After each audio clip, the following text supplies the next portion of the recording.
Tere, armas teeline! On meeldiv eesõigus jälle alustada uut mõtisklust. Ja tänase mõtisklusega jälle soovin astuda sammukese edasi, et aidata sulgi iseseisvalt lugeda piibli prohvetikuulutusi ja neid mõista, mida neis on öeldud. Patu sissetung meie maailma oli suur tragöödia. Selle tagajärgedeks on hirm, süü, uhkus ja isekus, kadedus ja armukadedus, surm ja häving. Inimkond kaebles omal ajal juba maiste juhtide järele. Iisrael ütles, anna meile kuningas, nagu on meid ümbritsevatel rahvastel. Ja seda vaatamata tõsiasjale, et Jumal oli nende kuningas. Nemad igatsesid maist valitsejat. Patused valitsesid patuste üle ja see ongi katastroofi retsept. Vaatamata maailmas olevale kaosele on ohjad siiski veel Jumala käes. Tema käes on rahvaste tõus ja langemine ajaloos. Kuulake, mida õpetussõnade 22. peatükk ütleb. Kuninga süda on Jehova käes nagu veeojad. Tema juhib seda, kuhu ta iganes tahab. Ja Danieli 2. peatükk ütleb 44. salmis, aga nende kuningate päevil püstitab taevajumal kuningriigi, mis jääb igavesti hävimatuks ja mille valitsust ei anta teisele rahvale. See lõhub ja hävitab kõik need kuningriigid, aga ta ise püsib igavesti. Lõpuks, nagu seda kinnitab pühakiri, Jumal on võidukas. Jumal ütleb psalmis 46, jätke järele ja teadke, et mina olen Jumal. Kõrge rahvaste seas, kõrge maa peal. Eedeni aias oli olemas 4 asja. Kõigepealt täiuslikkus. Maa, loomad, inimesed olid täiuslikud. Kõik oli kaunis. Esimese loomispäeval sai valgus. Siis piibel ütleb, ja Jumal nägi, et valgus oli hea. 3. loomispäeval Jumal nägi, et see oli hea maismaa. Ja 6. loomispäeval loomad ja inimene sai loodud. Ja Jumal vaatas kõike, mis ta oli teinud ja vaata, see oli väga hea. Niisiis täiuslikkus. Teine moment, mida me Eedeni aias juba kohtame, on suhtlemine. Igapäevane läbikäimine Jumalaga. 1. Moose 3. peatükis inimesed kuulsid Jumala häält, kes kõndis aias, aga siis nad juba peitusid Jumala eest. Nad tundsid endid ebakindlaina. Eelpool öeldu kinnitab, et see oli varemalt igapäevaselt just nii. 3. asi, mida Eedeni aias kohtame, on haridus. Mis oli selles Jumala osa? Tema oli loonud Aadama ja Eeva. Tema asetas nemad Eedeni aeda. Ta õpetas neid, kuidas hoolitseda taimide, puude ja lillede eest. Tema rääkis neile oma iseloomust ja oma seadusest. Mis oli selles Aadama osa? Aadam oli pandud aeda elama, seda harima ja hoidma. Sest pühakiri ütleb 1. Moose 2. peatükis, ja Jehova Jumal võttis inimese ja pani ta Eedeni aeda harima ja hoidma. Ja Jumalik korraldus oli harida ja hoida. Siis tegi Jumal teatavaks ka ühe keelu, mis pidi proovile panema inimese kuulekuse. Ja 4. asi, mida me Eedeni aiast juba näeme, on kuulekuse olemasolu vajalikkus. Mitte soovitusele, vaid korraldusele kuuletumine. 1. Moose 2. peatükk ütleb, ja Jehova Jumal keelas inimest ja ütles, kõigist aiapuudest sa võid küll süüa. Aga hea ja kurja tundmise puust sa ei tohi süüa, sest päeval, mil sa sellest sööd, pead sa surema. Sedasama kasutatakse sageli ühenduses Jumalaga. Korraldus oma lastele rõhutades kuulekuse vajalikkust. See on esimene kord pühakirjas, kus Jumal keelas. Millega oli siis tegemist? Hea ja kurja tundmise puust ei tohi sa süüa, ütles Jumal. kas teadmistes iseenesest on midagi väärat? Miks peaks millegi teadmine olema keelatud? Kas see peaks olema meie jaoks hea, kui meil puudub mingi kogemus? Oled sa kunagi kogenud ahistamist ja hüljatust? Siis sa peaksid taipama, et mõningane teadmine on valulik, koguni kahjulik. Mõningad on võib-olla isegi võidelnud sõjas, on elanud läbi näljahäda, mõnda võib-olla on isegi vägistatud. Või keegi on pidanud nägema pealt, kui tema laps sureb. Oled sa kunagi Jumalat seadud kahtluse alla või oled kaotamas oma usku? Siis sa tead, et mõni arutluskäik ongi oma olemuselt kahjulik. Uurinud intellektuaalseid uskmatuid, seadnud inimese arutluskäigu Jumala sõnast kõrgemale. Jumal tahtis oma rahvast harida, säästes neid samal ajal elukestvatest kannatustest, mida mõningad teadmised põhjustaksid. Mõned teadmised ongi omal olemuselt kurjad, mõned teadmised toovad valu, mõned teadmised loovad kaost ja segadust. Kuidas oli lood Iisraeli ajalooga? Täiuslikkus, see sai alguse kutsumusest ja kõrgetest ideaalidest. Jumal kutsus ju teatavasti Abrahami ja 1. Moose 12. peatükk ütleb, ma teen sind suureks rahvaks, ütles Jumal, ja õnnistan sind. Ma teen su nime suureks, et sa oleksid õnnistuseks. Siis ma õnnistan neid, kes sind õnnistavad, panen vande alla need, kes sind neavad ja sinu nimel õnnistavad endid kõik suguvõsad maa peal. See oli üleskutse Iisraelile, olla valguseks paganatele. Suurimaks ülesandeks oli näidata, milline on Jumala iseloom, et seda näeks kogu maailm. Kuidas oli suhtlusega? Jumal suhtles oma rahvaga.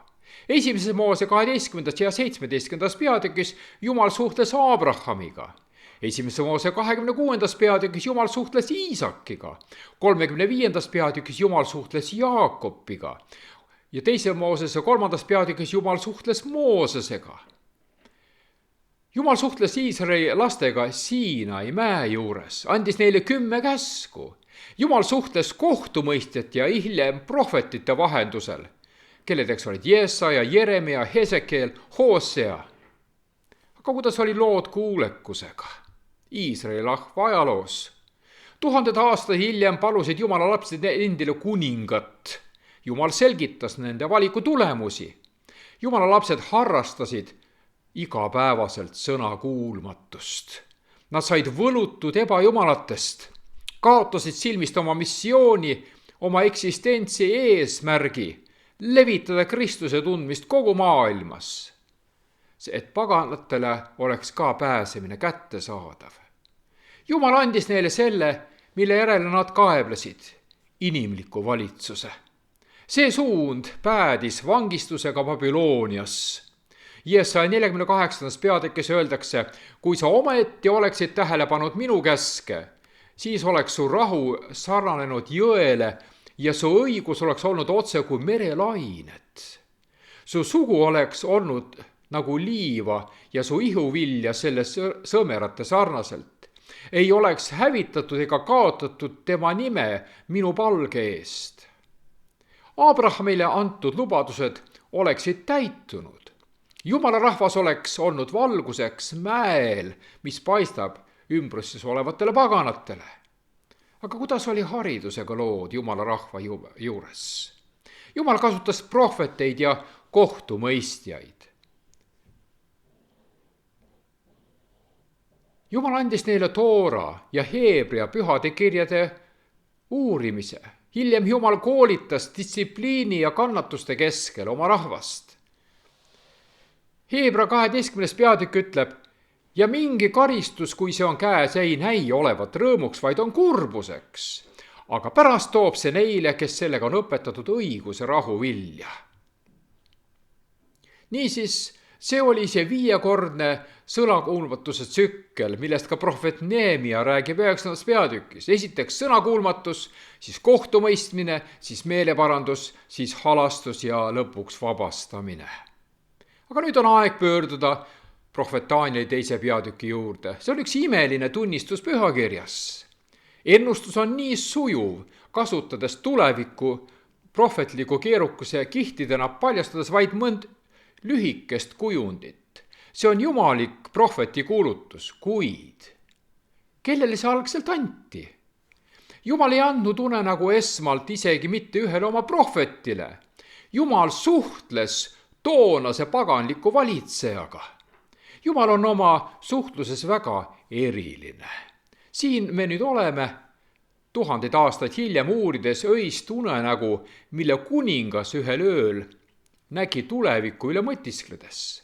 Jumal kasutab prohvetlikku unenägu ulatumaks inimesteni. Kuid see on midagi enamat kui lihtsalt ajaraamistus tuleviku sündmustest. Nebukadnetsari unenäos antud ennustus näitas suhet tema rahva ja maailma kuningriikide vahel. See ei ole lihtsalt Jumala suveräänsuse äratundmise ja usaldamise õppimine. See on õppimine, kuidas elada juhtide, rahvaste, filosoofiate, sõdade, sõjakuulujuttude ja nii edasi tõusu ja languse keskel. Aga nüüd kuula seda unenägu Danieli 2. peatükist. Sinul kuningas. Tõusid voodis olles mõtted selle kohta, mis tulevikus sünnib. Ja tema, kes paljastab saladusi, ilmutas sulle, mis sünnib. Sina kuningas nägid ja vaata, oli üks suur kuju. See kuju oli suur ja selle hiilgus erakordne. See seisis sinu ees ja selle välimus oli hirmus. Kuju pea oli puhtast kullast, rind ja käsivarred hõbedast, kõht ja reied vasest, sääred rauast, jalad osalt rauast, osalt savist. Sa vaatasid, kuni üks kivi kätte abita lahti murduse lõi kujule vastu jalgu, mis oli rauast ja savist ja purustas need. Siis purunesid üheskoos raud, savi, vask, hõbe, kuld ja said aganata sarnaseks suviselt rehealuselt. Tuul viis need ära ja neist ei leidunud jälgegi. Aga kivist, mis oli tabanud kuju, sai suur mägi ja see täitis kogu maa. Mida võis paganlik monarh sellest nägemusest teada ilma Jumala sõnaga konsulteerimata? Ma arvan, et Nebukadnetsar nägi selle unenäo tähendust juba enne, kui Daniel selle tõlgenduse andis. Ta oli tuleviku kohta küsinud. Tal oli olnud unustamatu unenägu, mille Jumal oli pannud ta unustama.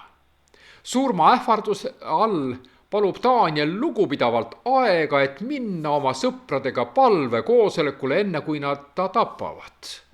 Pea meeles, et nägemus ja selle tõlgendus anti Danielile pärast palve koosolekut. See vaimne detail teavitab Nebukadnetsari unenäo sisu.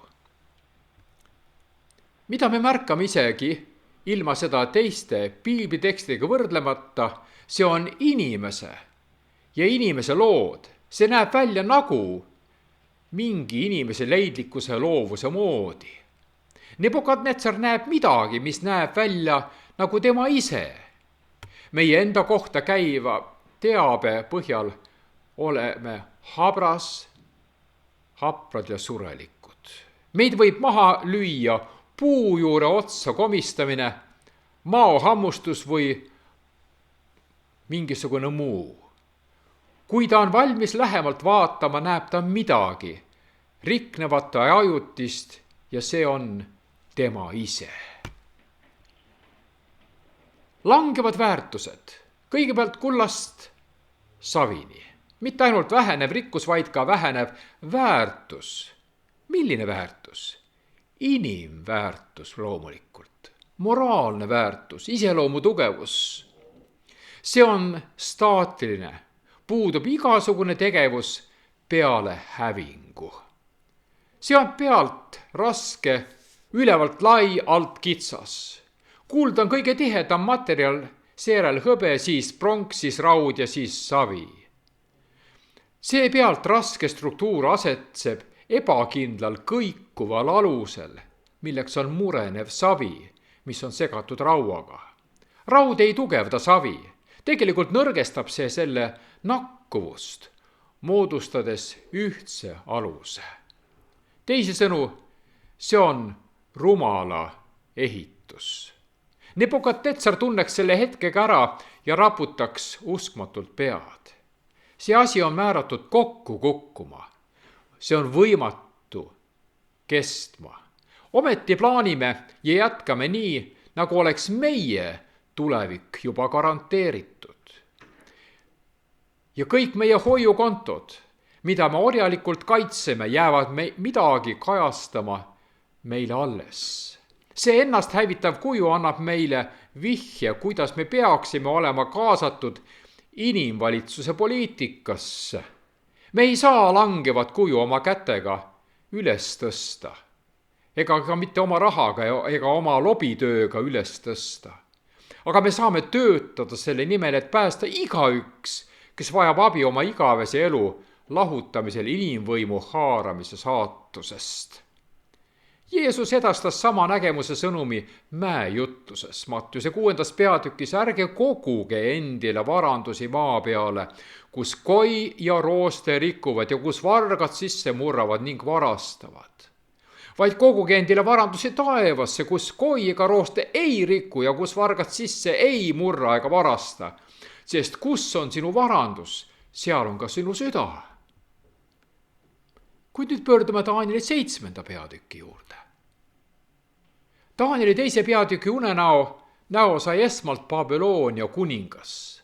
Kuid Danieli 7. peatüki nägemuse sai aga Heebrea prohvet, Jumala lepingurahva liige. Danielile näidatakse samu sündmusi, mida Nebukadnetsarile, aga erinevast vaatenurgast. Kuju asemel näeb ta teineteisele järgnevaid rahvaid, mis kerkisid esile merest vett keerutanud tuule tulemusel. Need rahvad tülitsesid pidevalt, mistõttu võim järjest vahetus. Piiblis on paljudest kirjakohtadest sellest räägitud, kuid nad kirjeldavad rahvaste rahutust, samuti tulvavee ja lainete kujundi kaudu. Selle vastandina oli tõotatud maa vähemalt teatud aja jooksul rahu ja julgeoleku saareke paganlike riikide meres.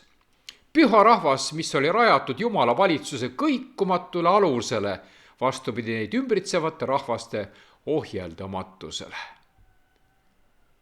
Ja Danieli 7. peatüki alguses saame lugeda: Paabeli kuninga Belsassari 1. aastal nägi Daniel voodis olles und ja nägemusi peas. Siis ta kirjutas oma unenäo üles, tegi sisu kokkuvõtte. Daniel hakkas rääkima ja ütles: ma nägin oma nägemuses öösel ja vaata, 4 taeva tuult panid voogama suure mere ja 4 suurt metsalist tõusid merest üksteisest erinevad. Daniel vaatab kaldalt paganate sõjakäikude kaost, kui järsku hakkavad maale tema pinnale välja astuma metsloomad. Paganate probleemidest on nüüd saanud tema rahva probleemid.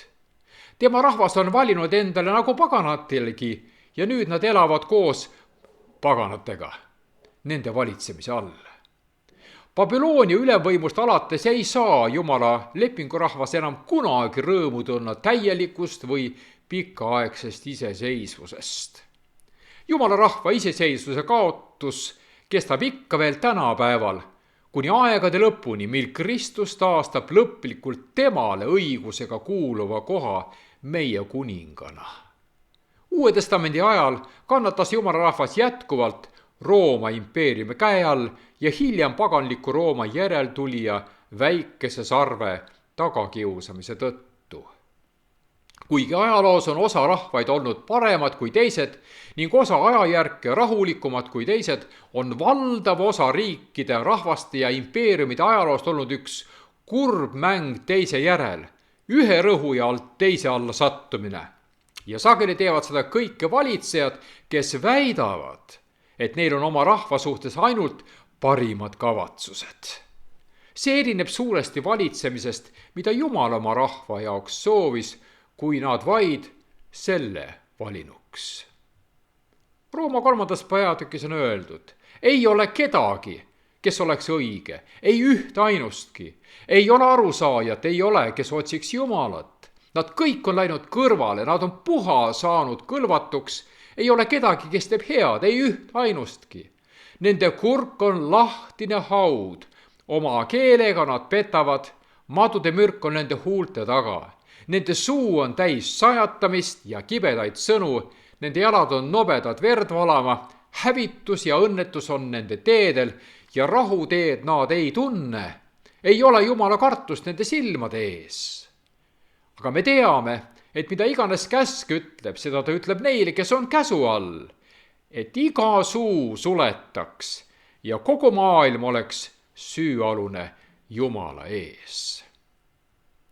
Piiblis, eelkõige prohveti kuulutustes on maa ja meri väga kõnekad kujundid. Mõtle piibli prohveti kuulutustes olevatele maa ja mere sümbolitele, mis vastanduvad teravalt üksteisele. Kui maad ja merd sümboolses mõttes vastandatakse, kujutab maa tihtilugu korrastatud maailmakorraldust või ka Iisraeli maad, samas kui meri osutab paganlikele rahvastele, kes ähvardab seda nii, nagu meri ähvardab maad. Sellise mõttekäigu järgi on maa rahulik paik, mis on rajatud Jumala valitsusele, aga meri kujutab inimese uhkusele rajatud rahvaste muutlikku mäslemist. Loeme nüüd Ilmutamise raamatust 12. peatükist. Ja madu purskas oma suust naisele järele vett otse kui jõge, et teda jõevooluga ära uhtuda. Maa aitas naist, avades oma suu ning neelates ära jõe, mille lohe purskas välja oma suust. Ilmutamise 13. peatükk. Ma nägin merest üles tulevat metsalist, siis kus kohast? Rahvaste seast, kellel oli 7 pead ja 10 sarve ning ta sarvede peal 10 peaehet ning ta peade peal oli Jumala teotuse nimed. Ja veel samast peatükist ma nägin maast, see tähendab korrastatud elukorraldusega rahvaste seast üles tõusvat teist metsalist. Sel oli 2 sarve otse kui tallel ning ta rääkis nagu lohe. Märkad, et lohe kasutab vett, kiusamaks tagasi naist, seega siis kogudust. Nagu näinud oleme, sümboliseerib vesi prohveti kuulutuste sageli maiseid valitsusi ning nendega tihti kaasnevat mäslemist ja kaost. Niisiis näeme, kuidas saatan suutis kasutada rahvamasse, keda ärgitasid nende juhid ja kiusata taga Jumala rahvast suure osa kestel koguduse ajaloost. Kas seda saab pidada samasuguseks maaks nagu ka tõotatud maa, Jumala rahva jaoks mõeldud paik? Võib see olla põhjus, miks maast tõusnud metsaline nägi esialgu välja talle sarnane? Kuigi Ameerika ei ole olnud kunagi uus Iisrael, nagu mõned selle esimesed asustajad tavatsesid seda nimetada, on see pikka aega olnud miljonitele maailmas usu pärast rõhututele usulise vabaduse maa.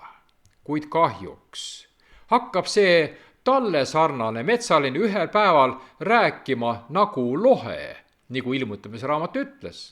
Ameerika Ühendriigid usuvabaduse pärast tagakiusatute pikaaegne majakas muutub juhtivaks usuliseks tagakiusajaks. Veelkordne näide sellest, mis juhtub, kui inimkond valib ennast ise valitseda, selle asemel, et lasta Jumalal valitseda. Teadupärast ülejäänute kogudus sündis uues maailmas, just seal, kuhu usuvabaduse otsijad 17. ja 18. sajandil olid põgenenud. Võttes arvesse pikaaegseid usulisi ja poliitilisi takistusi, mis igal pool valitsesid, on kaheldav, et selle liikumise käivitamine oleks olnud sama kiire või võimas mõnes teises kohas peale uue maa, millest said Ameerika Ühendriigid. Kuulake Ilmutamise raamatu 10. peatükki. Ja ma nägin teist vägevat inglit taevast maha tulevat. See oli riietatud pilvega ja vikerkaar oli tema pea kohal ja tema pale oli otse kui päike ja tema jalad nagu tulesambad. Ja tema käes oli avatud raamatuke ja ta pani oma parema jala mere ja vasaku maa peale ja ta kisendas suure häälega otse kui lõukoer möirgab. Ja kui ta kisendas, siis hakkasid 7 pikset müristama oma häältega. Ja kui need 7 pikset oma häältega olid rääkinud, tahtsin ma kirjutada, siis ma kuulsin üht häält taevast ütlevat, pane pitseriga kinni, mis 7 pikset on kõnelnud ja ära kirjuta seda. Ja ingel, keda ma nägin seisvat mere ja maa peal, tõstis oma käe taeva poole ja vandus selle juures, kes elab ajastuteni, kes on loonud taeva ja maa ja mis seal on ja mere, mis seal on, et aega ei saa enam olema. Vaid 7. ingli hääle päevil, kui ta hakkab pasunat puhuma, läheb täide Jumala saladus, nõnda nagu ta seda rõõmsat sõnumit on kuulutanud prohvetitele, oma sulastele. Ja hääl, mida ma taevast kuulsin, rääkis jälle minuga ja ütles, mine võta avatud raamatuke ingli käest, kes seisab mere ja maa peal. Ja ma läksin ingli juurde ja ütlesin temale, anna mulle see raamatuke. Ja tema ütles mulle, võta ja söö see ära. Ja see peab su kõhus olema mõru, aga su suus magus nagu mesi. Ja ma võtsin raamatukese ingli käest ja sõin selle ära ja see oligi mu suus magus nagu mesi. Ja kui ma olin selle söönud, sai see minu kõhus mõruks ja minule öeldi, sa pead veel ennustama rahvaste ja rahvahõimude ja keelte ja paljude kuningate kohta. Ingel hüüab valju häälega, kõvemini kui ilmutab see 14. peatüki 3 inglit ja ilmutab see 18. peatüki ingel. Tegemist on pakilise ajahetkega, kui pannakse alus ülejäänute koguduse tööle rahvaste ja paganate ja keelte ja paljude kuningate heaks. Sa kuulsid, et ingli käes oli raamatuke, tõenäoliselt Danieli raamat, mis avati paljude põlvkondade jaoks esimest korda. Inglil oli üks jalg mere ja teine jalg maa peal. See võib selgelt viidata mõttele, et sõnum kandub üle maakera, nii vanasse kui ka uude maailma. Samuti viitab see kindlasti mõttele, et sõnum on kõikide rahvaste jaoks, neile, kes elavad maa peal ja neile, kes elavad paganate meres. Lõpuks ometi saab maailm valgustatud Jumala aust ning ilmutamise raamatu 14. peatüki viimane sõnum kandub igaüheni. Nagu Iisraeli puhul, nii oleme ka kogudusena volitatud kuulutama evangeeliumi kogu maailmale tunnistuseks kõigile rahvastele ja siis tuleb ots. See on Jeesuse sõna. Jumal viib inimkonna ajaloo suure lõpptulemuse poole. Inimeste loodud impeeriumid lõppevad ja Kristus asub alatiseks troonile. Piibel teeb ilma igasuguse kahemõttelisuseta täiesti selgeks, et kõik maised kuningriigid kaotatakse. Neist ja nende koledaist pärandeist ei järele midagi ning sel asemel tuleb Jumala igavene riik, kus enam iial ei kerki esile patt, kannatused, haigused, kurjus ega ka surm. Kas sa paned tähele, kui täpselt ennustasid nii Danieli teine peatükk kui 7. peatükk? Seal leiduvad prohvetikuulutused kõikide nende maapealsete impeeriumite tõusu ja langust. Ja kui sa mõtled, millal Danieli raamat kirjutati, on tegu hämmastava täpsusega. Kas see ei peaks aitama mul ja sinul usaldada Jumala tõotust viimasest ja igavesest kuningriigist, kus Kristus on kuningas ja meie saame valida olla selle kuningriigi alamad juba täna. Õnnistatud päevi sulle ja peatse kohtumiseni.